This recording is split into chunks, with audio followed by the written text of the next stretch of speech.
Mango peda ഇന്ന് അനിയന് സ്കൂളിൽ വിട്ട് വരുമ്പോഴേക്കും എന്താ ഉണ്ടാക്കുക എന്നുള്ളൊരു കൺഫ്യൂഷനിലായിരുന്നു. അപ്പോഴാണ് കുറച്ച് പാലും മാങ്ങയൊക്കെ ഇരിപ്പുള്ളത്.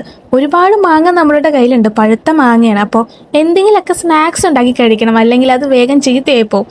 പിന്നെ പാലെടുത്തിട്ടുണ്ട്, നന്നായി ചൂടാക്കിയിട്ട് അതിലേക്ക് ഒരു മൂടി നമ്മൾ വിനീഗർ ഒഴിച്ചു കൊടുക്കുന്നുണ്ട്. എന്നിട്ട് ദേ ഇങ്ങനെ കറക്കി കൊടുത്തു കഴിഞ്ഞാൽ തന്നെ അത് പനീരായി കിട്ടും. ഈ പനീർ നമുക്ക് കറി വെക്കണമെങ്കിൽ അങ്ങനെ യൂസ് ചെയ്യാം. ഇനി അതല്ല, നിങ്ങൾക്ക് ഫ്രഷ് ക്രീമോ അങ്ങനെയൊക്കെ ഉണ്ടാക്കാൻ ഇത് യൂസ് ചെയ്യാം കേട്ടോ. ഇതേ കണ്ടില്ലേ, കംപ്ലീറ്റ് അത് പനീരായിട്ടുണ്ട്. വെള്ളം വരെ പനീർ വരെ നിൽക്കുന്നുണ്ട്. ഇനി അരിപ്പ എടുത്തിട്ട് ഇതുപോലെ അരിച്ചു കൊടുക്കുക. അപ്പോൾ നമുക്ക് എന്ത് കിട്ടും? പനീർ മാത്രം. കുറച്ച് നേരം വെച്ചാൽ ഇതുപോലെ കട്ടായി കിട്ടും കേട്ടോ. ഇനി മാങ്ങയിലേക്ക് പനീർ ഇട്ട് കൊടുക്കുന്നുണ്ട്, കുറച്ച് പഞ്ചസാര ഇട്ട് കൊടുക്കുന്നുണ്ട്. പഞ്ചസാര ഓപ്ഷനിലാണ്, കാരണം നല്ല മധുരമുണ്ട് മാങ്ങയ്ക്ക്. ഇനി എല്ലാം കൂടെ മിക്സിയിലിട്ട് നന്നായിട്ടൊന്ന് അടിച്ചെടുത്താൽ അതെ ഇതുപോലെയാവും. അതിലേക്ക് പാൽപ്പൊടി 2 ടേബിൾ സ്പൂൺ ഇട്ട് കൊടുക്കുന്നുണ്ട്. ഇനി പാൽ ഒഴിച്ച് നന്നായിട്ട് കുറുക്കിയെടുക്കണം. അടുപ്പത്ത് വെച്ച് ലോ ഫ്ലെയിമിൽ കുറുക്കിയെടുക്കണേ, അല്ലെങ്കിൽ പെട്ടെന്ന് തന്നെ കരിഞ്ഞു പോകും. കുറുകി വരുന്നതിൻ്റെ ഇടയ്ക്ക് നമുക്ക് നെയ്യ് ഒഴിച്ചു കൊടുക്കാം കേട്ടോ. ഇനി അതിലേക്ക് പാൽപ്പൊടി ഇട്ട് കൊടുക്കുന്നുണ്ട്.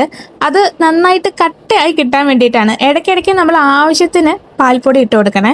ഇനി ഇത് നന്നായിട്ട് കുറുക്കിയെടുത്തിട്ട് ഇതുപോലെ ഇങ്ങനെ ഉണ്ട പിടിക്കുക. അതിലേക്ക് ബിസ്ക്കറ്റ് പൗഡർ, അതായത് ബിസ്ക്കറ്റ് പൊടി ഇട്ട് കൊടുക്കുന്നുണ്ട്.